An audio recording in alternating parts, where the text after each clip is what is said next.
Langsung saja kami akan mempresentasikan hasil diskusi kami dengan topik audit investigasi Gedung Pusdiklat. Baiklah, saya serahkan ke presentator pertama. Baiklah, terima kasih atas kesempatan yang telah diberikan. Jadi yang pertama yaitu pengertian audit investigasi, yaitu semacam pemeriksaan yang dilakukan secara khusus untuk mengungkap potensi kecurangan dengan mencari bukti secara teliti.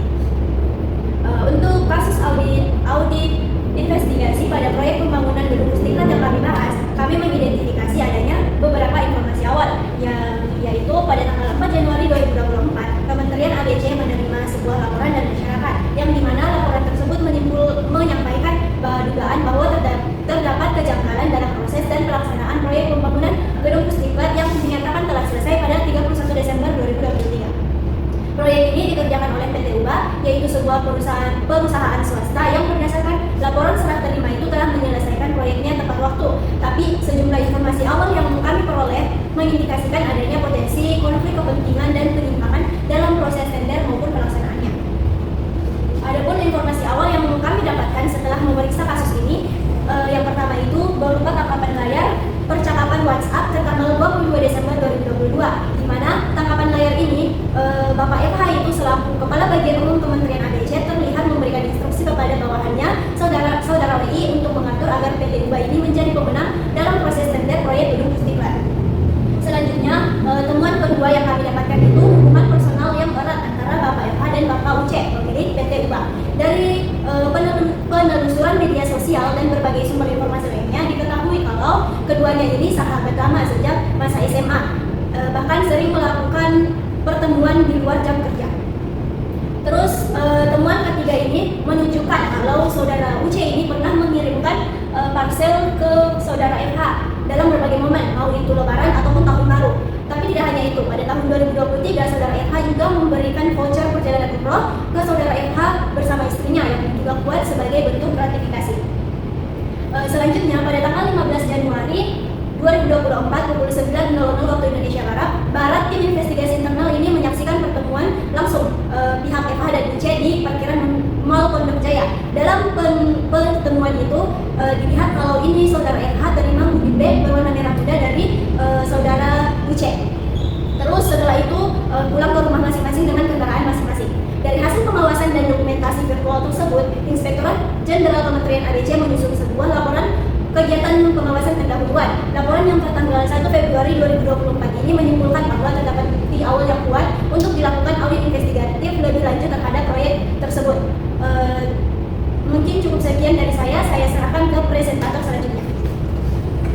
Baik, terima kasih. Dari sebelumnya itu ada pun beberapa tahapan program kerja audit investigasi. Yang pertama, tahap persiapan untuk memahami konteks permasalahan. Nah, di tahap ini kami mulai dengan memahami permasalahan dari laporan pengaduan dan dokumen awal. Setelah itu, tim audit dibentuk dengan melibatkan auditor forensik, teknis, dan keuangan serta menyelesaikan strategi audit secara rinci. Yang kedua, penyumpulan dan pemeriksaan dokumen. Nah, di tahap ini kami kumpulkan semua dokumen proyek mulai dari perencanaan sampai serah terima. Ini dilakukan untuk melihat adanya potensi penyimpangan atau manipulasi. Tahap ketiga, verifikasi komunikasi elektronik dan forensik digital. Di tahap yang ketiga, bukti percakapan elektronik seperti WhatsApp, kami periksa menggunakan metode digital forensik untuk memastikan keaslian dan validitasnya sebagai bukti. Yang keempat, wawancara dan klarifikasi pihak terkait. Nah, di tahap yang keempat, kami mewawancarai orang-orang yang terlibat dalam proyek untuk memastikan untuk menggali informasi, memperjelas peran masing-masing dan memvalidasi dokumen serta bukti lainnya. Yang kelima, pemeriksaan klarifikasi dan konflik kepentingan.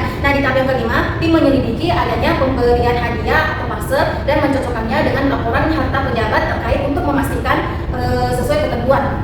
Yang keenam, observasi lapangan dan pemeriksaan fisik. Nah, di tahap yang keenam, kami turun langsung ke lokasi proyek untuk memverifikasi apakah hasil pekerjaan sesuai dengan kontrak dan spesifikasi teknis.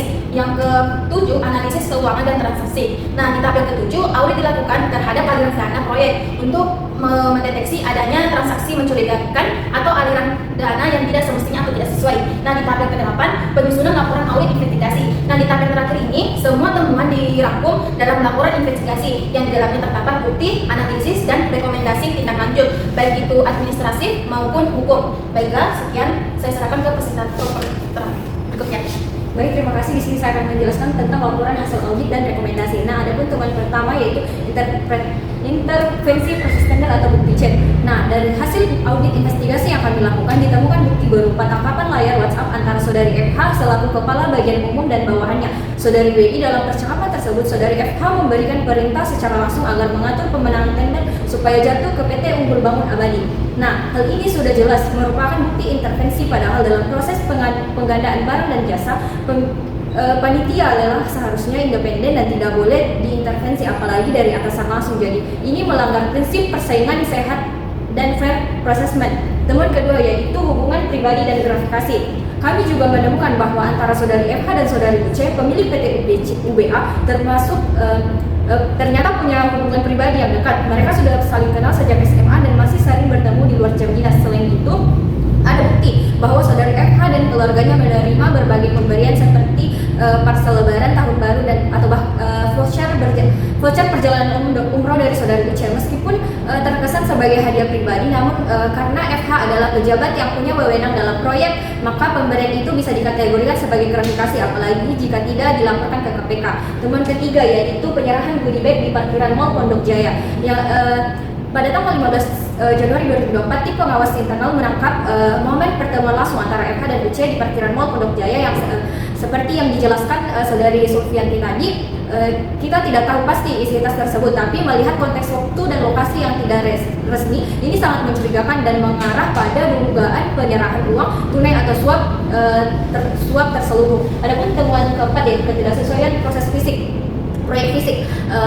Lalu dari hasil observasi langsung di lokasi proyek ditemukan beberapa ketidaksesuaian antara spesifikasi di kontrak dengan kondisi di lapangan. Misalnya kualitas lantai yang digunakan tidak rentan finishing bangunan yang belum sempurna dan bagian bangunan tidak sesuai dengan gambar teknis.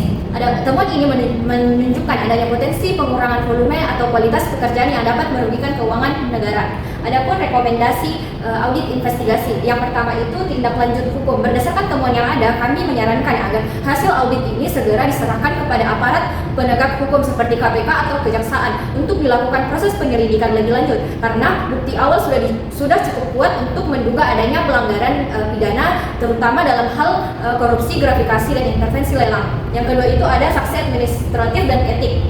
Selain proses hukum dari sisi kepegawaian juga perlu ada tindakan. Saudari FH seharusnya diberikan sanksi sesuai peraturan pemerintah nomor 1994 tahun 2021 tentang disiplin PNS, bisa berupa penurunan jabatan, penundaan kenaikan pangkat, atau bahkan pemberhentian tergantung hasil pemeriksaan selanjutnya. Adapun yang ketiga itu audit ulang proyek dan evaluasi ulang rekaman. Kami juga menyarankan agar dilakukan audit ulang teknis terhadap proyek ini karena ada indikasi proyek tidak 100% sesuai kontrak. Selain itu, perusahaan pelaksana yaitu PT UBA juga perlu dievaluasi apakah masih layak diberi kepercayaan dalam proyek-proyek pemerintah ke depan. Yang keempat itu penguasaan sistem penggandaan.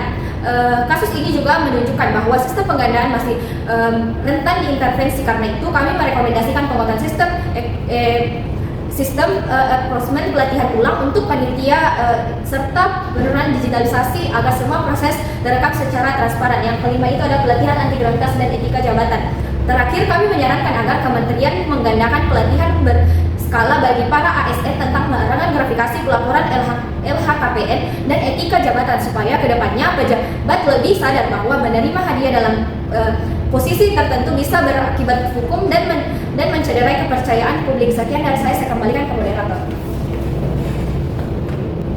Baik, ini pada saja presentasi dari kami. Adapun kesimpulan dari topik kami itu berdasarkan hasil audit investigasi terhadap proyek pembangunan Gedung Pusat Pendidikan dan Pelatihan Pusdiklat Kementerian ABC di Kota Biru, Provinsi Lingkaran, dapat disimpulkan bahwa terdapat indikasi kuat terjadinya penyimpangan yang mencakup berbagai aspek proses pengadaan dan pelaksanaan proyek audit investigasi yang dilakukan secara sistematis, mulai dari pengumpulan dokumen, verifikasi forensik digital, wawancara pihak terkait, pemeriksaan fisik bangunan, hingga penelusuran aliran dana, menghasilkan bukti yang cukup untuk menyimpulkan bahwa proyek ini tidak dijalankan sepenuhnya sesuai ketentuan hukum dan prosedur pengadaan pemerintah. Sekian dari kami. Billahi fisabilillah, fastabiqul khairat. Wassalamualaikum warahmatullahi wabarakatuh.